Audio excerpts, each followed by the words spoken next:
अमेरिकी राष्ट्रपति Donald Trump का अब इजराइल से मोहभंग होता जा रहा है। कभी इजराइल पर प्यार लुटाने वाले ट्रंप अब एहसान गिना रहे हैं। ईरान जंग पर डोनाल्ड ट्रंप के तेवर बदल चुके हैं। अब डोनाल्ड ट्रंप के लिए ईरान के प्रति प्यार और इजराइल के लिए नफरत दिख रही है। तभी तो पूरी दुनिया को डोनाल्ड ट्रंप बता रहे हैं कि अगर वो नहीं होते तो इजराइल भी आज खत्म हो गया होता। नमस्कार, मैं हूं आकांक्षा और आप देख रहे हैं न्यूज़ 18 का डिजिटल प्लेटफॉर्म। अमेरिकी राष्ट्रपति डोनाल्ड ट्रंप ने दावा किया है कि उनकी विदेश नीति के फैसलों से ही इजराइल का अस्तित्व अब भी बरकरार है और उनके ये फैसले इजराइल के अस्तित्व के लिए बेहद ज़रूरी थे। उन्होंने तर्क दिया कि अगर अमेरिका ने दखल नहीं दिया होता तो इलाके में बढ़ते टकराव के बीच इजराइल को अपने अस्तित्व के लिए खतरा झेलना पड़ता। डोनाल्ड ट्रंप ने एक इंटरव्यू में कहा कि अगर डोनाल्ड ट्रंप नहीं होते तो इजराइल खत्म हो गया होता।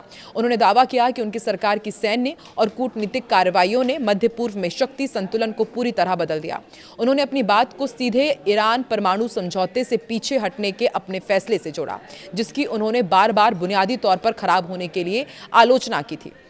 डोनाल्ड ट्रंप ने कहा कि अगर मैंने बराक हुसैन ओबामा वाले समझौते को खत्म नहीं किया होता तो आज इजराइल का अस्तित्व नहीं होता। दरअसल वो उस परमाणु समझौते का जिक्र कर रहे थे जिससे वो अपने पहले कार्यकाल के दौरान अमेरिका को बाहर ले गए थे। डोनाल्ड ट्रंप ने ईरान के परमाणु बुनियादी ढांचे को निशाना बनाने वाले अमेरिकी सैन्य अभियानों की तरफ भी इशारा किया और कहा कि पश्चिम एशिया तनाव को और बढ़ने से रोकने में ये निर्णायक साबित हुए। उन्होंने कहा कि B-2 बॉम्बर्स ने अपना काम किया। वो उन हवाई अभियानों का जिक्र कर रहे थे जिनके बारे में उनका दावा था कि उन्होंने ईरान की परमाणु क्षमताओं और सैन्य तैयारियों को काफी कमजोर कर दिया था। ट्रंप के मुताबिक इन सभी कदमों ने मिलकर एक जरूरी दखल का काम किया ताकि इलाके में बड़े पैमाने पर तबाही को रोका जा सके। खासकर ईरान और इजराइल के बीच बढ़ते तनाव के माहौल में डोनाल्ड ट्रंप की ये टिप्पणियां अमेरिका और इजराइल के बीच बढ़ते तनावपूर्ण रिश्तों के बीच आई है। ईरान डील पर अमेरिका और इजराइल के बीच तनातनी जग जाहिर हो चुकी है। डोनाल्ड ट्रंप ने डील में ईरान की उन सभी बातों को मान लिया जिसका विरोध इजराइल कर रहा था। वहीं अमेरिका और ईरान के बीच युद्ध खत्म होने के बाद अब दुनिया में नई बहस शुरू हो गई है। सवाल पूछा जा रहा है कि इस पूरे संघर्ष का सबसे बड़ा रणनीतिक फायदा क्या चीन को मिला है। एक तरफ अमेरिका को समझौता करना पड़ा, दूसरी तरफ चीन ने खुद को शांति का समर्थक दिखाया, ऊर्जा संकट से भी बचा रहा। इसको भी आपको समझाते हैं। देखिए, अमेरिका और ईरान के बीच डील हो गई, अब शांति है। सवाल यही कि इस पूरे संघर्ष का सबसे ज्यादा फायदा किसे मिला है। इस पूरी लड़ाई में चीन को बड़ा फायदा होता दिखा। अमेरिका और ईरान इस दौरान लड़ते रहे लेकिन चीन बिना गोली चलाए दुनिया में अपनी ताकत बढ़ाने में जुटा रहा। जब 28 फरवरी को अमेरिका और इजराइल ने ईरान पर हमला शुरू किया था तब चीन को डर था कि कहीं ईरान की सरकार भी वेनेजुएला की तरह गिर ना जाए। लेकिन करीब 4 महीने बाद तस्वीर पूरी तरह बदल गई।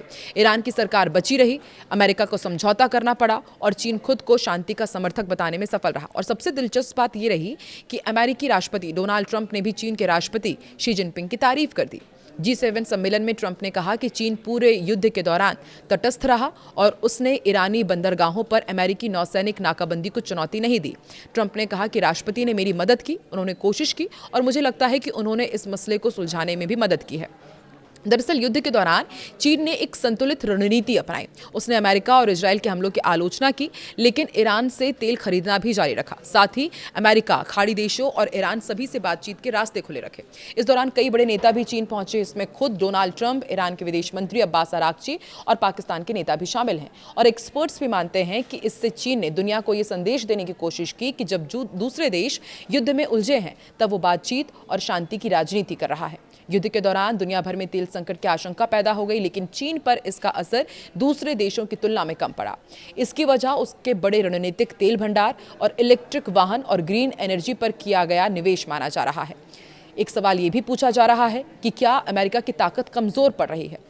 तो रिपोर्ट के मुताबिक चीन में अब इस बात पर भी बहस छिड़ गई है कि क्या ये युद्ध अमेरिका के लिए वैसा ही साबित हुआ जैसे 1950 के दशक में स्वेज संकट ब्रिटेन के लिए था।